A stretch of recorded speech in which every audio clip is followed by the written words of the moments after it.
কটা ফুল আছে? হ্যাঁ, ফুল বলবা না। কটা ফুল আছে বলো? দুটো। কটা ফুল আছে? দুটো। দেখো, একটা দুটো ফুল আছে।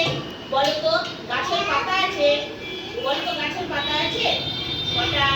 কটা পাতা? কি বলো বলো? ওই এক দুই, এটা একটাই। এক দুই তিন চার, চারটে পাতা। পাতার রং কি শ্রেয়সী? সবুজ। গাছের পাতার রং কি? সবুজ। গাছের পাতার রং কি? গাছের পাতার রং কি? সবুজ রঙের। তোমরা আর কি কি কি দেখেছো? আঙুর সবুজ। তারপরে আর কি বলো? গাছের পাতা সবুজ। আর কি সবুজ? ঘরের রংটা সবুজ। আর কি সবুজ? আচ্ছা, চেয়ারটা সবুজ। আর কি সবুজ? টিয়া পাখির গায়ের রং সবুজ, তাই না? শাকসবজি